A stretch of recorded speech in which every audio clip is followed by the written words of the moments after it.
We felt as a group and as a team, and there are four co-authors involved, was that even in the built environment, in the context of climate emergency as well as social isolation, the way we approach design needs to have a much more deeper understanding of natural systems across all scales of design.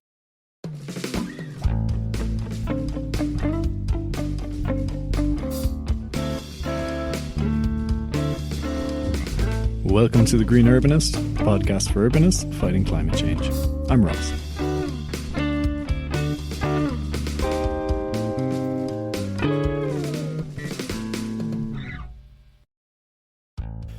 Well, hello there. Today's episode is a conversation with Prachi Rampuria and Soham. They are co-founders of an urban design practice called EcoResponsive Environments and are co-authors of a book by the same name. They joined me on this episode to discuss the concept of designing settlements with an understanding of natural systems as the starting point. This approach, which is set out in their book, EcoResponsive Environments, is the result of 13 years of research and testing, and they tell me about how to apply these concepts in practice with examples from their own master planning projects in the UK. Their perspective is really refreshing. The conversation isn't about just mitigating the impact of urban areas on the environment. It's about working with nature and enhancing biodiversity, flood resilience, climate resilience, and nature connection through the design process. They bring together knowledge from multiple disciplines like sustainability, landscape ecology, water management, and present it in a useful way for designers in their book. One of my favourite parts of the conversation is when we talk about the role of placemaking in sustainability. You can find links to their website and to the book in the episode description. Before we get into the conversation, I just want to let you know that I'm currently working on some online training materials, an online course about sustainability, and I'll be reaching out to my newsletter subscribers about that in the next month to see if anyone would like to get involved with being some of the first people to try that out. So if that sounds interesting to you, make sure you're on my newsletter list. You can subscribe by finding the link that's in the episode description. If you just sort of scroll down to the bottom, you'll see a link that says sign up to the Green Urbanist weekly newsletter. Follow that link, put in your email address, and you'll be the first to know when that goes live, and you'll also get updates when there's new episodes as well.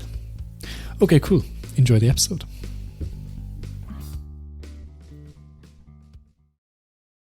As you mentioned, you guys have a new book out, which is called EcoResponsive Environments. People may have heard, or many people probably read, the book that was the precursor to this, which was Responsive Environments. Can you tell us, I suppose, a bit about that story of how this book came about? What is it about? Why did you write it? Etc. And that'll sort of set us up for the rest of the conversation. So Responsive Environments was first published in 1985. And I think it went on to become a classic in the urban design culture, particularly having a lot of influence in UK planning. However, and the new book, which was released this year in 2024, so there's almost a gap of 40 years. And so one of the main things that egged us to work on the book, which we have been for almost 13 years, so from 2024, I think it's been more than a decade that, it's taken to get this published, was just that we felt as a group and as a team, and there are four co-authors involved, was that even in the built environment, in the context of climate emergency as well as social isolation, the way we approach design needs to have a much more deeper understanding of natural systems across all scales of design.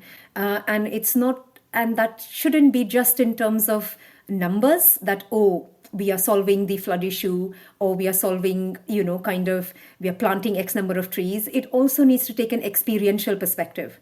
And that was something we felt was not addressed that well. The second thing that we felt was a gap was that there is a lot of literature available on sustainability, and really good literature, actually an overwhelming amount of literature. But a lot of that literature is actually addressed or addresses a specific aspect of sustainability. So is very focused or angled towards a particular discipline. Like it could be transport, it could be sensory, experience of built environment. It could just be architecture and retrofitting of buildings, or it could just be focused on materials. But what we really wanted to sort of explore is the idea of idea of multi-scalar sustainability and the idea of joined up and holistic sustainability, because I think as a group we believed that the solutions to the world's most complex and interconnected problems won't come from a single specialism or subject. We need to bring together experts, and we need to bring together knowledge across arts, sciences, and humanities. And I think that is why the structure of the book is extremely multidisciplinary. It covers a wide range of disciplines, right from landscape ecology, transport, how do we sort of plan for healthy neighborhoods in terms of land uses, and then architecture and sensory experience and manifestation. So I think that would be the two main reasons from my perspective, but Soham might add. Yeah, I mean, Ross, when you mentioned, how it started and its link with the classic responsive environments, having a discussion with Ian and Sue, who were the co-authors of the 1985 publication, and us being students at that time, being an avid reader of that book, it was really practical. It was almost like, as it says in the cover, it's a manual for design, and it gives you a step-by-step approach, and it tackled issues that were very much prevalent in 1985, even still now in many cases. But however, it did not really talk much about linking with green thinking. So what our intention really was is, how can we link these two systems together? And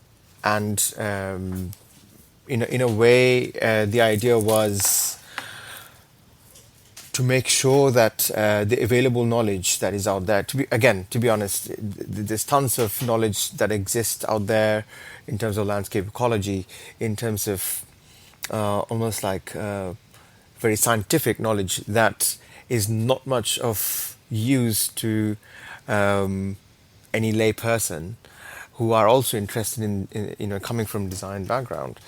So what our intention really was is to take that sort of knowledge and package it in a way that is understandable by a wide range of people who can use that information in their own disciplines. And that was one of, I would say, and that approach applied to other sort of morphological layers, as Prachi was mentioning earlier, in terms of different systems, which makes it multidisciplinary. So one of the main sort of our role was to understand what exists out there and how can we package it in such a way that would be made useful to people in their disciplines, and then together allows us to create a common language which we can therefore have a discourse. It's really interesting. It seems like you said you've worked on it for over a decade, but it's really interesting that the release of it has sort of coincided with biodiversity net gain and ecology and landscape coming right to the forefront of planning and design in the UK, at least. So that's don't know if that was by design or just by a lucky coincidence, but it's something I've heard speaking to people in practice, is that in particular around biodiversity net gain, which is a very technical exercise, designers aren't ecologists and ecologists aren't designers, and there's a need for those sort of skills to be integrated to actually deliver this kind of thing in an appropriate way and in the most effective way. So it sounds like this book is coming along right at the right time. Who do you think is the audience for it? I think we would want people from a wide range of professional backgrounds to be the audience. I mean, one of the main, if we think about what do we hope to achieve from the book, one of the things that we hope to achieve from the book is to further develop this common understanding of how settlements work as ecosystems. Places are ecosystems. And like you rightly said, Ross, and like Soham was saying as well, ecologists are not designers, designers are not ecologists, but you need to have a language where you can speak each other, where you can understand each other's profession and how that works, but also meaningfully communicate with each other about what matters. And that happens at different scales of design. So unless we have a basic understanding of ecology and how the study of ecology gets entwined into the places we design, how will we know what is the right stage to involve that input? So and this is the same for transport. This is the same for, town planners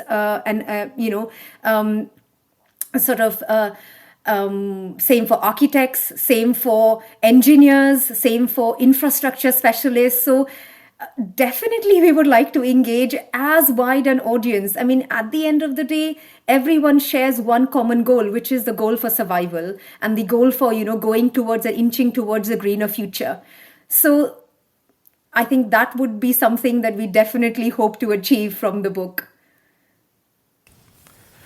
Yeah, surely. I mean, if I may add,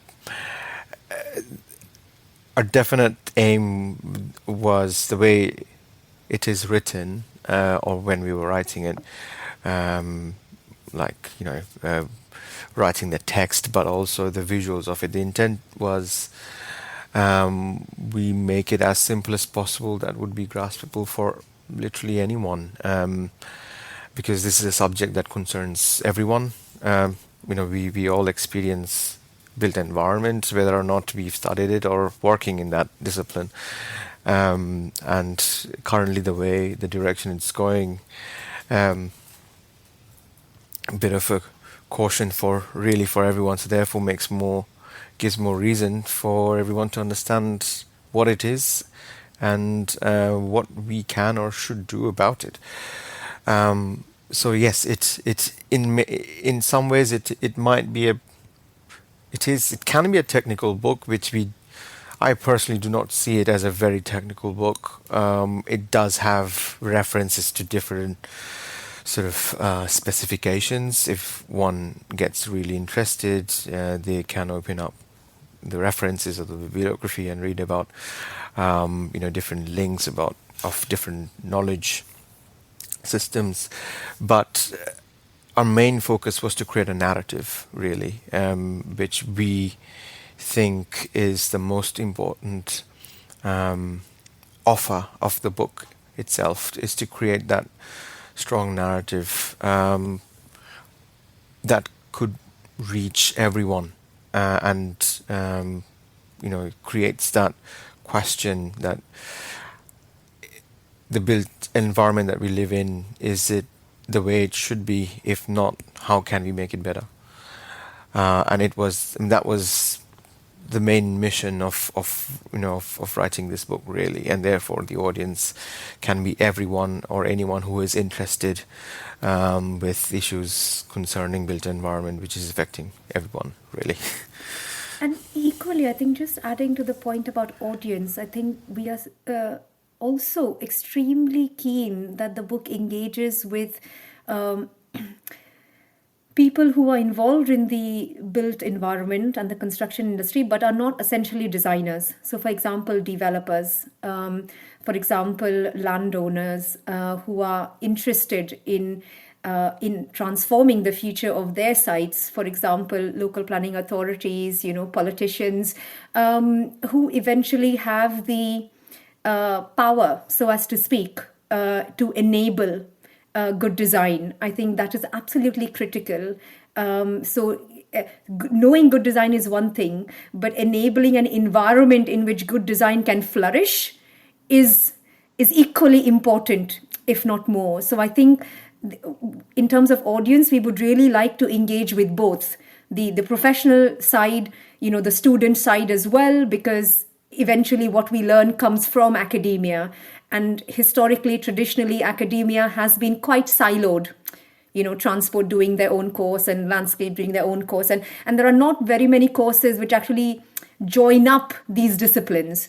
So we hope that this is a versatile book which can, which a variety of audiences can relate to from their perspectives. Yeah, that's great. I think we should get into a bit of the topics and the content of the book. It would be interesting. I think, people really need to go out and see it. And it's quite, it's very well illustrated and everything. But it would be great to hear from you, I guess, some of the details of it. And in particular, this idea, maybe we can start with this idea of grounding design in a deeper understanding of natural systems and what that means. Okay, grounding design in natural systems. If you ask me in one sentence, it's absolutely critical and non-negotiable for our futures. But the question is, how do you do that? Like, for example, if I imagine myself to be, whether a student or an urban designer on the desk, or I imagine myself to be a planner wanting to make positive change in my community, in my neighborhood, or I imagine to be a landowner, interested in landscape-led design and master planning, how would they relate to, or how should they understand or approach, or perhaps want to approach grounding design in natural systems? So, like, to me, when things are laid out in a stepped process, or if there is something that provides you a roadmap of how to understand something you're not very well versed with, that's always more helpful. So that is how we approach, because when we started this book 10 years ago, we did not know as much about landscape ecology as we probably learned in the course. Now, having said that, I'm not trying to say it takes a decade to learn. That's the reason why we put together the book, so it doesn't take people the same amount of time.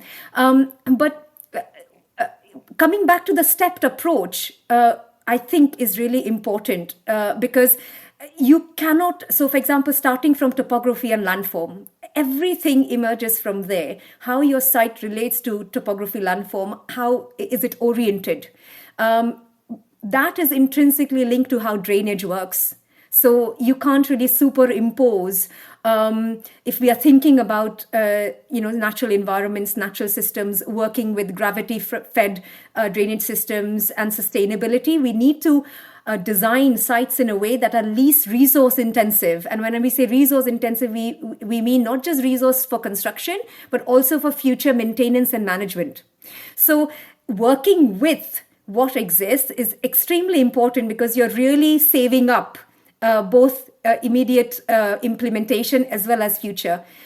Now, the blue system is intrinsically linked with the green system, because without water, you wouldn't have plants, and you wouldn't have a green ecosystem. You wouldn't have that wouldn't flourish. So, depending on where and how your water is, kind of organized on your site or laid out, so as to speak, that needs to have a clear relationship with how your green spaces are functioning. There is also the aspect about, when we think of cities, yes, it relating with natural systems and really working with natural systems is important. But how do we, and that is what sustainable development, in as a short definition would be, so that it doesn't consume resources beyond a degree that it can replenish. However, to achieve that, you also need to have awareness, education about what are the benefits that natural systems are giving us. So the understanding around ecosystem services, that eventually it is for the benefit of our race on the planet, and also how cities can help that as part of everyday life. So, there's a reason why when people want serenity or they want solace, they go to a place which is possibly near water, or like a woodland. So cities can really become social learning systems, when we start to really integrate nature into placemaking. It sort of really becomes a tool for learning as well. And sort of a tool for health, a tool for well-being. So I think, to me, that is what it means by kind of grounding design in a deeper understanding of natural systems. So as much as we want to do that, and it is extremely technical, because, species don't travel in any which way. They have their roots a certain way because of certain reasons. It's extremely technical, extremely scientific, and right from the early design stages, no matter how strategic and how conceptual, it is important to have that understanding of the technical inputs that might be required, and a very basic knowledge so that we can design to future proof, and we're not doing anything that might need to be undone from a natural systems perspective and integration of natural systems perspective. But I guess that would be my angle on it. Probably a very minor addition to that, Prachi. Quite wholesome answer to that. Um, it's almost, I think, another way to put it would be thinking beyond human-centric. Even a very small intervention like towed tunnels or bridge for hedgehogs might have its place now, but even less than 5 years ago, some people would think that's a joke. And very sadly, but we have come across such situations. Why would you have a tunnel for a little toad? A developer is not going to pay for that. I mean, don't mind the toads. People would not even pay for planting trees beyond their red line boundary because they didn't think it would bring any monetary benefits for the development that they're responsible for. So I think we have probably moved from that situation, at least, even if it's a wee bit. But I suppose the idea of this book is to push that agenda more and more, so that we can put more value on the idea of ecosystem services, that the nature is for us and we are for it. Yeah. Sorry, just to add there, because what Soham was saying was really interesting. I mean, the other angle about grounding in natural systems is about the understanding around multi-scalarity of landscape and how that can be integrated in design. So when we talk about landscape, it's not just about green corridors, it's not just about sustainable urban drainage. It is also about, like how can we push boundaries? How can we move beyond sustainable urban drainage and think about grey water, black water recycling? It is also about materials. How do we push towards more natural materials in the buildings?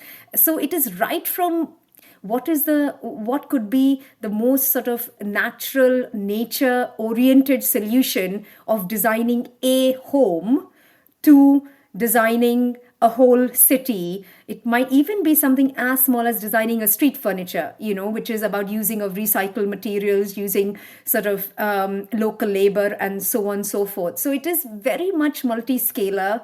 So I think there is also a perception when we talk about landscape, it's those green layers and blue layers, but it is beyond that. It is also about how we design homes according to the orientation, the materials we use.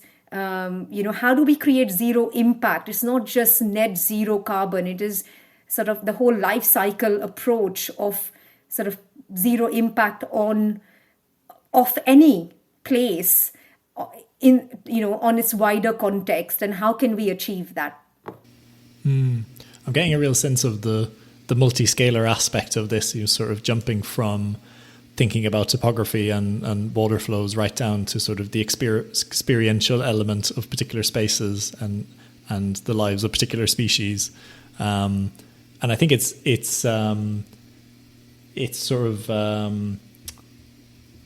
there are tactics for designing things like this, but there's also, as you're saying, this real need to change the sort of paradigm of what we think development should be and look like, and how it should interact with natural systems. So it sounds like the book is sort of covering both of those layers.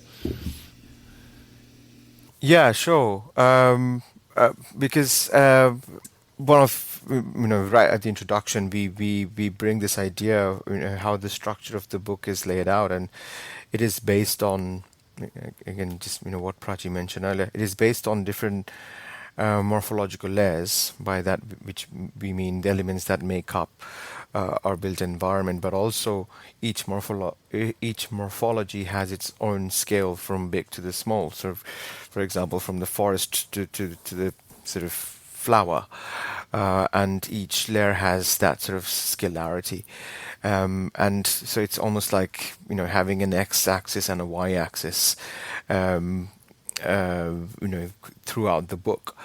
And the last chapter sort of brings them all together in terms of how you experience it. That creates an atmosphere, which, although it does vary from one person to person's experiences, but overall, there is a shared feeling of an atmosphere which we are interested in, and to create that sort of positive atmosphere, we need to really think from across all scales, because that does not happen within one street or a little open space. But that open space is the way it is because the way it is linked with the wider system.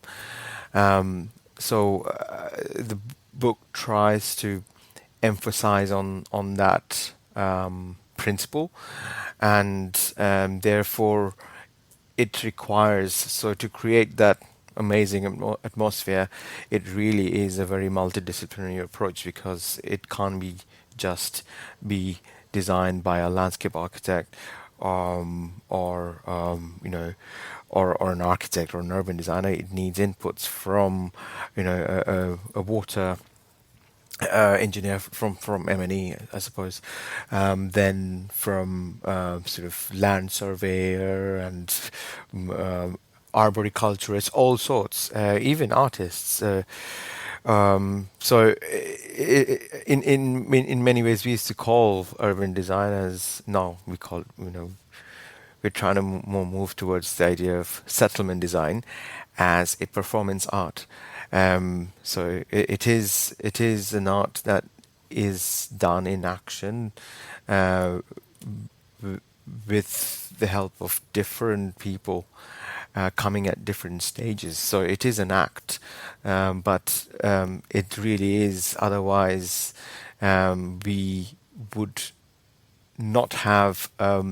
We may create a successful space only for few years, maybe, yeah, but then it does not ensure its resilience unless it is linked with the wider system to make it function for years to come. Yeah, I suppose what Soham is really underlining is the value of having a structured approach to design. If you want to ground design in a deeper understanding of natural systems, then it is absolutely critical that the way that the design program or the project program is structured in a certain way, so that you are able to allow the inputs of specific disciplines and inputs according to a design process that will support designing with nature.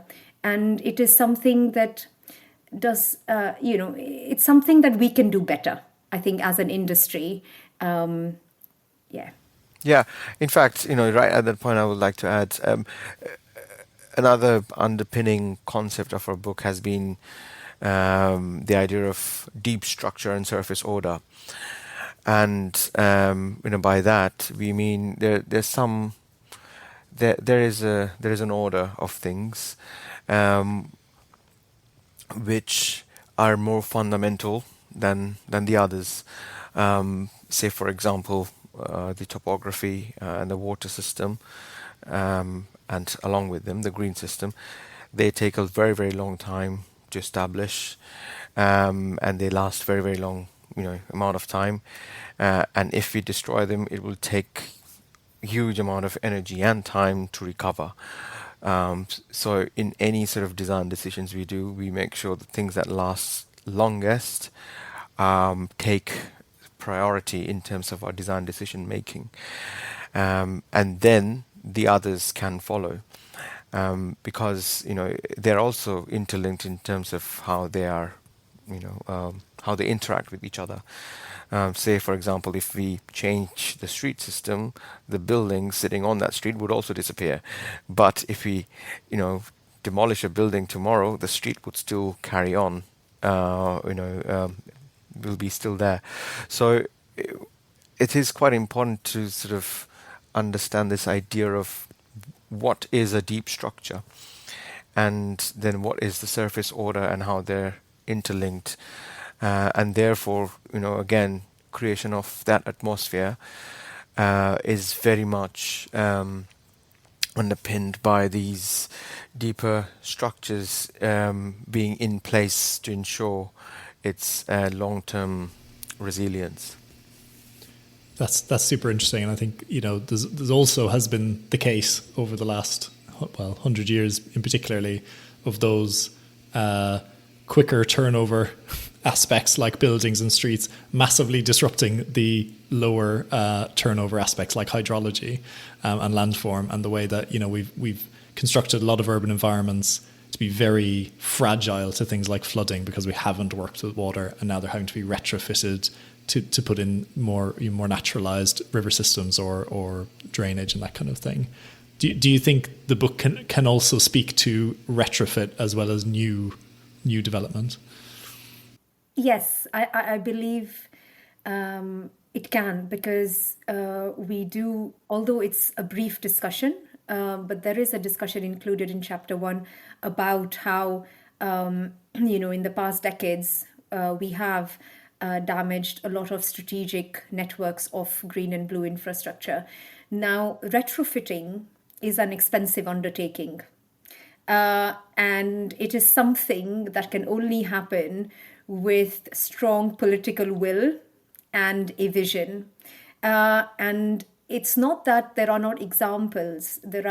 We've also included some in the book.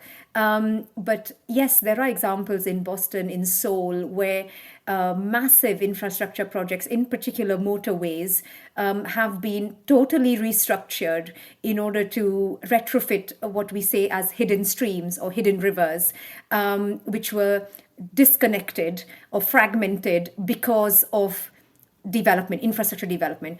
Then there are more smaller scale examples from cities like, for instance, Europe in particular is good at that. For example, Copenhagen, Holland, for instance, as well, where they take a very long-term view on how gradually, incrementally, you retrofit. So it is not necessarily about big moves, but it is about a very strategic, integrated spatial planning is where it becomes really important, because transport and landscape becomes so interlinked when it comes to retrofitting, because people are using the place. It's not something you're designing from scratch. People are using the space. They are, there is movement there. Ecology is there. So the question is, how, if you want to retrofit natural systems, the aim is always, how do you strengthen ecology? How do you enhance BNG? How do you increase the capacity of nature to provide provisioning, regulating cultural services, which are the key ecosystem services? And for that to happen, it is sort of a surgical approach. So depending on what is needed for the situation, I guess we hope that the book because what we do in the book is that in each chapter, which goes from layer to layer, there are what we call relational parameters. So those parameters are principles that relate one layer to the other, or one subsystem or one morphological layer to the other. And it is open for creative interpretation in the end, because there are infinite number of design scenarios, and every design situation is unique, which is why design is creative work. So, it's impossible to, sort of give you an answer that, yes, we deal with retrofit in our book, because it's a yes and a no. Because yes, for sure, we are not dealing with all the scenarios which might be possible, but hopefully we give the understanding using which someone might be able to apply that knowledge, enhance their own knowledge to think what is relevant for their situation and their scenario, and then apply it accordingly. So, yeah. Yeah, in many ways, the principles of, I think the foundational principles of retrofit should still follow what how a natural water cycle is, and try and get to as close to it as possible. But as Prachi was just mentioning, the details of it are very, very context specific, and in many cases, it may need engineered approach to get close to it, or to mimic it, or maybe create a new terrain, because with the what it used to exist has been lost. So as long as which we try and mention in the book, is to come to say with clarity what and in the most simple way what is a natural water cycle, and that principle should still be valid for any retrofit project. Yeah, that makes sense. And I think something you mentioned as well around the experiential side of all of this. And a question I had was something that I'm very interested in, which is this role of placemaking as part of a wider sustainability approach. And is that something you talk about in the book? And what are your thoughts on that? In my view, the role of placemaking in sustainability is absolutely linked with the experiential value of a place. At the end of the day, places need to be something that make you feel happy. And we believe, as a design practice, as professionals, and just as urbanists, designers, is that places must be emotional for people to form a bond, what we call, it's known in different phrases, you can call it sense of community, you can call it place identity, but in the end, it is a bond that you form with a place. It is to do with your memory of a place. And that is what placemaking should support, is for a person, an individual, a group of people to be able to create that bond in a way that, that makes the recipient or the person who's experiencing that feel that, okay, I am enjoying being in this place. I would love, my walk is, I feel de-stressed when I take a short walk around my neighborhood. The walk from my home to my the supermarket is something, it is so pleasant that I don't feel like driving. That is the role of placemaking. So in sustainability, so sometimes when we look at, for example, a lot of literature on sustainability, and it is all very relevant and very useful and very important, but there's always a risk that it starts getting too technical, too number oriented, too factual. And when that happens, then sometimes a person who is not a designer or not from that background cannot relate sustainability to design. For us, it is all about humanizing sustainability. So it is about how design can support the feeling that you are living amidst nature, with nature, can support productivity and well-being. I think that for me is the role of placemaking in sustainability. Yeah, and I think placemaking has the power to change perceptions. In many places where, for example, people would think driving is the only way to get about from one place to another, and walking is not necessarily your first choice, unless we create a good placemaking as an evidence to change the narrative and the perception of how the place can be. It's very hard to tell people that, trust me, if you do this, this will work. And therefore, I think any placemaking projects that are happening or needs to happen, they should have a very well-rounded brief that is not just about making a place look pretty, but also ticks all those boxes of how can you meet the needs of the community of the people within the means of the planet, and that's why it is beautiful. I think unless that is portrayed, people are not going to buy into so-called, into more greener, resilient ideas, because they are most of them are not really okay with change, very risk averse ideas. Yeah. I mean, if I let out my geek side a little bit, like any disease in the human body, and I guess everyone is concerned about their own health, but any disease in the human body is linked to inflammation. That could be a mental disease, it could be a physical disease, and it is proven through research that nature plays a big role in reducing inflammation and increasing immune function of the body. So when we know, and like doctors now prescribe nature, for example. So with this knowledge, as professionals within this industry, what that tells us is how should we approach placemaking in a way that can increase the frequency of our interaction with nature on a daily basis as a integral part of everyday life. It's not something you need to make an effort to go out of your way and do it. It is something that should be such a natural process of doing everyday activity that it doesn't feel that you're doing it sort of for a special purpose. Yeah. There's something called the streetlight effect, which is this idea that if you lose your keys on the street at night, the place you look is under the streetlight because that's where the light is, but it's not necessarily where you lost your keys.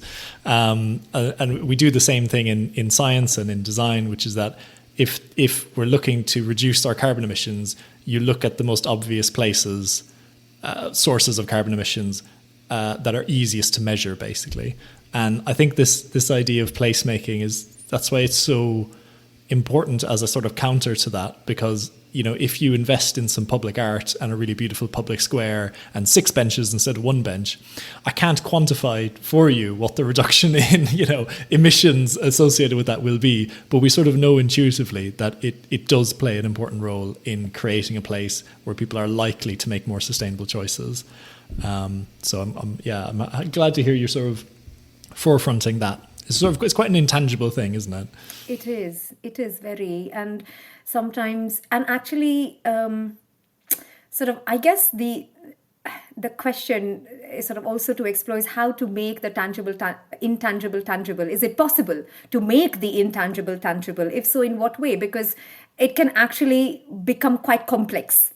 So, and sometimes the fear of complexity actually stops people from exploring certain frontiers. So it's whilst we really need evidence-driven approach to design, and I think that is increasing within the industry. So particularly around ecosystem services and green infrastructure, sort of the evidence around how to measure how accessible nature is, how to measure impacts of whether a place is contributing to climate regulation, to water attenuation, to carbon sort of mitigation, as well as pollution reduction, for example. I think those are available now because there are a lot of different toolkits and methodologies to do that, but some of the more finer grain things, such as, like you mentioned, public art, for example, or you mentioned depending on the scale of the project, sometimes it is feasible to undertake this process of quantification, sometimes it's not. But yeah, this is a very interesting question, something to ponder over continually. Yeah.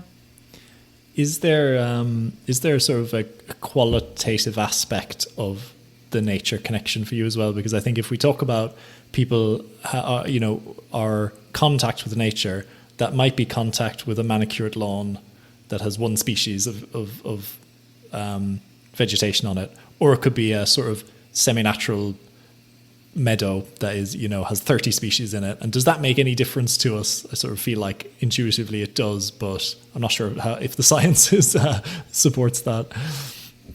I mean, there's one factor would be kids learn a lot more from nature that is wild than that is manicured.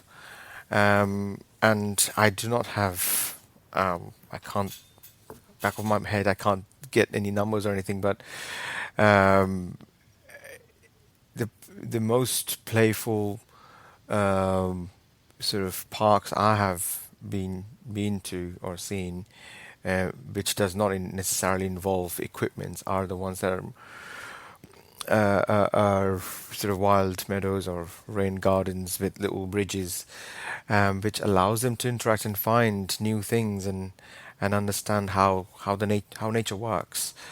So definitely from a learning quotient, because that also poses a bit of a risk, and I think you need a bit of a risk to learn, um, and to explore.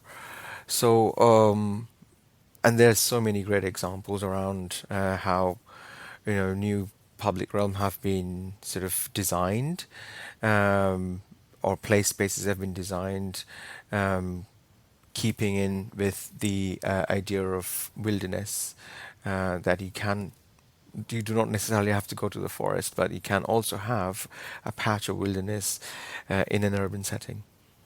And also, I think in terms of qualitative um, aspect of nature, I mean, in terms of landscape ecology, there is a phrase called structural diversity. What that means is that the structural diversity of any green space, so it relates to the number of layers that a space has in terms of green. So, like, for example, if you think of a woodland or a forest, it'll have the understory, it'll have bushes, it'll have like low level trees, it'll have like really tall trees. So, the ecology works at different levels, and that's why, and every layer of landscape, which has its own structure, contributes to the overall ecosystem of maintaining the forest long term without having to rely on external resources.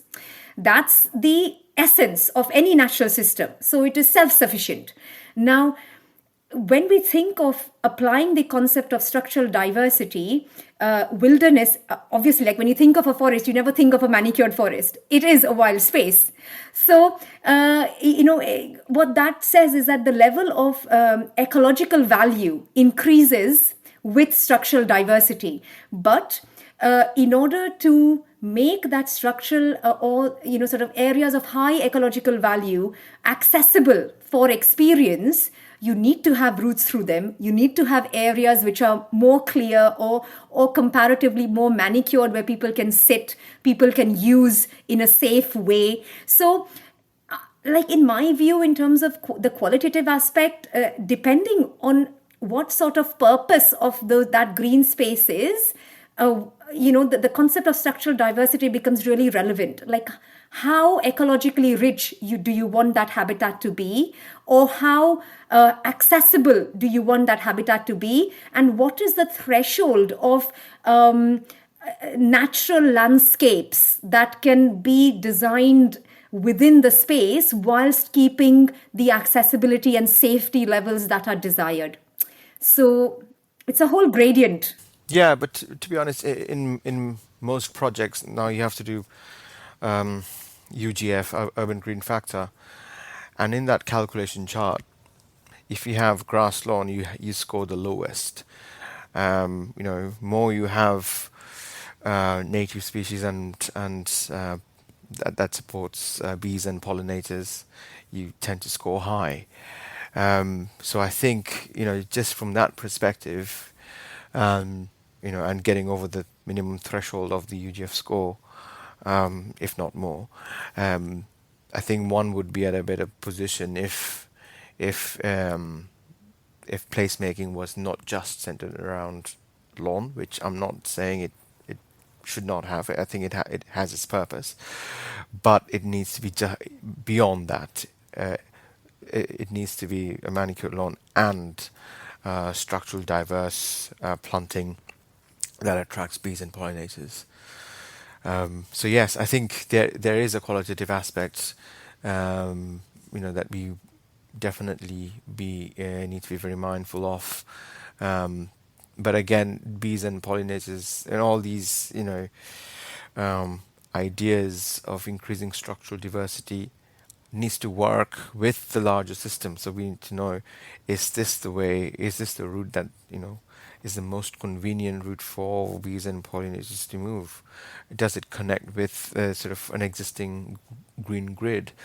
So I think, yeah, to get to the right appropriate qualitative aspect, we need to know how it connects to the wider picture. The sort of last question I wanted to talk to you about was a bit about your writing process and about how you tested the principles in the book on basically real projects or on design projects as you were going. So could you tell me a little bit about that? This was a very interesting journey. I think one that led to the inception of our design practice, which is we are based in Brixton right now. But essentially, so this book started in 2011. And by the time it was 2017, 2018, I think more 2018-ish, I think as a group or as a team, we were in a place where we were fairly comfortable with the scope and content of the book. But we were quite skeptical as well about its reception, because so far a lot of this had been based on sort of academic discourse. Yes, true. Both Soham and myself, amongst the 4 authors, were practicing in private practices at that point in time. But as a team of the book, we hadn't really practiced or implemented the approach that we were suggesting on any project. So at that point in time, we felt was the right time to think how we can do that. So the easiest way for us to do that was through a competition to start with, because this was an independent project. We were not a formalized organization of any sort, and it was something that we were doing independently in our own time. So we came across the REBA competition. It was an international open anonymous competition, at least the first stage was, about reimagining the garden city in 2018. And we thought that was a very relevant brief, because through that design brief, we were able to address all the layers or scales of settlement. So right from strategic planning to neighborhood scale to kind of detailed design of buildings and public spaces and public realm. And also the brief of that REBA competition was such that it was very forward thinking. It was very much aligned with, sort of integration. How do we create living environments which are better integrated with nature, which was essentially the underlining premise of the book. So we decided that we would like to participate in this book. But when we wanted to enter the competition, we realized that you have to be a registered company in order to be eligible. So that is why we registered our practice in Companies House. It was purely in order to explore a design project in practice and on a real brief, on a real site, rather than a hypothetical site and hypothetical brief. And that is how the journey began, really. I mean, we were very encouraged to see that we got shortlisted. Obviously, first stage was anonymous, so it was solely on merit and on the, kind of the strength of the ideas and your approach. Then in the second stage, we got a chance to develop our ideas further. It was a much more detailed process of design development. And we were we were really intimidated as well, because, obviously we were exploring our approach, and it was a great sort of project to do that. But equally, we were up against quite sort of big practices, because it was not anonymous at that stage. And that is where I think we kind of realized the importance of narrative, because at the end of the day, if you think about it, a lot of organizations will probably be saying the same things, design with water, design with landform, create connected green corridors, active travel. But storytelling is extremely important to get across those ideas in a way that can be communicated. So when we won that competition, I think we felt that our ideas and our approach, and this whole approach of sort of systems thinking and approaching design from a complex systems approach, resonated with a wider audience. once that was done, I think we came across another REBA competition. So Letchworth was a very different kind of a site, greenfield site, 900 homes, an extension to a suburban, pretty much a suburban setting of the world's first garden city of Letchworth. And then the second competition we came across as a newly formed design practice, was it was a urban regeneration project. So it was not a greenfield expansion. It was urban regeneration. And to be honest, we were still very much writing the book, and we were extremely greedy that, okay, we've tried it on a greenfield setting. Why not an urban regeneration sort of brownfield setting as well? And that brief as well. So that site was in Runcorn, again, very much a suburban setting near Liverpool. And the brief of that competition was about vision for a future. So it was an extremely progressive brief as well. Again, I think we were very fortunate. We were working with a great consultant team on both projects. This wouldn't be possible without a multidisciplinary sort of team. And we were very fortunate to win that project as well. It was a REBA competition, an open REBA competition. So, and I think, again, the feedback that we received from the jury actually highlighted that what resonated most to them was actually the approach, the joined up cross-boundary approach of linking together different systems in ways that unlocks development value. So I think that was something that was common feedback across the two competitions. And since then, I think as a young and emerging fledgling design practice, I think we were appointed on both of those projects, which I think we were extremely grateful for, to do a feasibility study for the Runcorn Master Plan, and to do first the design vision, collaboration on the design vision with the Letchworth client, which was the Letchworth Garden City Heritage Foundation. And then eventually, through different stages, it went into the strategic master plan framework for that project. So we continued working with a wider appointed consultant team, continue to explore and test these ideas in more detail, in more depth, more rigorously. Like, for example, in the Runcorn project, which was about 500, 600 home urban regeneration of an existing business and technical park into very much a mixed-use, zero-carbon neighborhood. So in that particular project, and the client was very sustainability driven. So he had very high ambitions on sustainability, as well as in terms of social value for the project, which was great for us because, that gives us a real drive of pushing the agenda forward. So it was very much like, kind of both these projects were sort of with very ideal clients that were very supportive of this agenda. And like, for example, in the Runcorn project, we were working with Liverpool John Moores University, who, even though we were at feasibility stage, very much, sort of early stages of design, kind of testing it through hard evidence. So, for example, a baseline study of the site was done. The Liverpool John Moores University then was using their ecosystem services analytical methodology and tools in order to assess the different master plan options of how it is performing and what gains would the master plan provide. And that would just be one of the partners. There were a lot other partners and other disciplines from engineering, landscape, ecology, transport, infrastructure, as well as kind of architecture, structural design, so on and so forth. It was it was a very integrated design process. And I think that the application of some of these ideas, like in our experience, is heavily reliant on project management of those projects. For us, I think in both these projects, we were very much, like in Runcorn, we were leading the project management. In Letchworth, we were a very core part of the project management. There wasn't a separate consultant appointed for that. And I think in my view, that really helped. So, I mean, currently how it happened was that the Runcorn project, because it was at a stage where we could publicly disclose more information about it, got integrated in the book. So we've included the Runcorn project as a worked out example across each of the chapters of the book. But that is a conclusion of a very iterative design process, where financial value is equally important in relation to environmental and social value. So it's been a journey, but a very interesting journey. Yeah. Fantastic. I think, unless you have any sort of final thoughts or suggestions you want to share with the audience, I think we can sort of wrap it up there. But any final thoughts before we close? I think, we hope, people read the book and apply the framework. I'm sure many of you are probably already doing that.